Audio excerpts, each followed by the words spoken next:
எங்க எல்லாத்துக்குமே பிடிச்சிருக்கு. ரொம்ப சந்தோஷம். வாழ்த்துக்கள். தேங்க்யூ. அண்ட் லீடர் அதே டைட்டில் பற்றி தான் கேள்வி. ஆனா என்னன்னா இப்போ நம்ம ரஜினி சார் வந்து நம்ம தலைவர்னு சொல்லிட்டே இருக்கிறோம். சரி, அவருக்கு கூட லீடர் அப்படின்ற டைட்டில் கிடைக்கும் வச்சு அவர் படம் பண்ணல. சரி, அண்ட் விஜய் இப்ப அரசியலுக்கு வர்றாரு, அவர் கூட அந்த லீடர் அப்படின்ற டைட்டில் அவருக்கு கிடைக்கல. ஆனா இப்ப நீங்க பேசும்போதே தெளிவா சொன்னீங்க, அரசியலுக்கு இருக்கிற துளி கூட சம்பந்தமே இல்லை அப்படின்னு. அதனால டைட்டில் எடுத்துட்டு நினைக்கிறேன். லீடர் உண்மையாவே லீடரா இருக்கிறதா யாருக்கு லீடரா இருக்க விரும்புறீங்க? இந்த டைட்டில் கிடைச்சதுக்கு நீங்க எப்படி ஃபீல் பண்றீங்க? டைட்டில் கிடைச்ச சந்தோஷம். என்னோட லீடர் வந்து என்னோட தந்தையார் தான். நாளை லீடர் யாருன்றதை நான் அப்புறம் சொல்றேன், கொஞ்சம் காலம் ஆகும். இல்ல, இது வந்து ஜெனரேஷன்ல வந்து வெறும் ஒரு ஆக்ஷன் வெட்டு குத்து அப்படி கிடையாது, பிளட் அப்படி கிடையாது. இது வந்து ஒரு எமோஷன் கண்டென்ட்டான ஒரு ஃபிலிம். நீங்க அந்த படம் பார்க்கும்போது தான் தெரியும் இது எந்த அளவுக்கு இது ஒரு எமோஷன் கண்டென்ட்டா. அது வந்து எவ்ரி ஒன் ஹார்ட், அது வந்து ரொம்ப டச் பண்ணும். அது வந்து அது படம் பார்க்கும்போது கண்டிப்பா நீங்க வந்து புரியும்.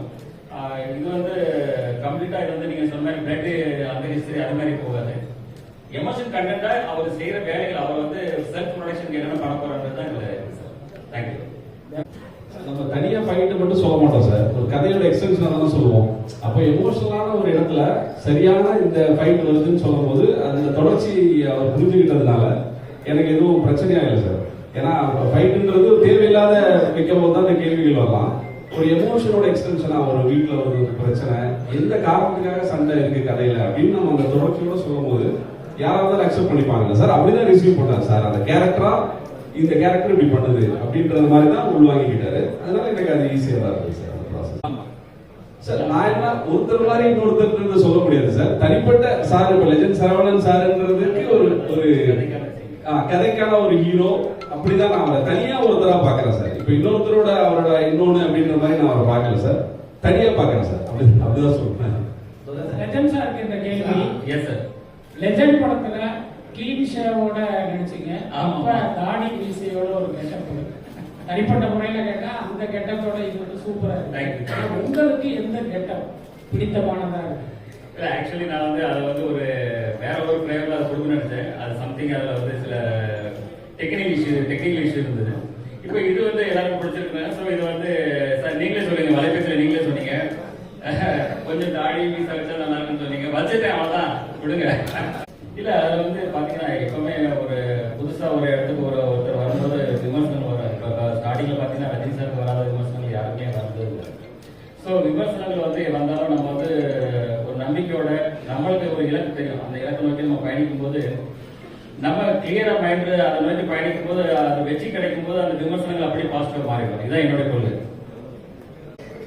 இல்ல, அது வாதம் பண்றது இல்லை. ஏன்னா எனக்கு தெரியும், என்னோட இலக்கு எனக்கு தெரியும். அதனால அதை பெருசா நான் வாதம் பண்றது இல்லை. எனக்கு இலக்கு நோக்கி பயணிச்சுட்டே இருப்பேன்.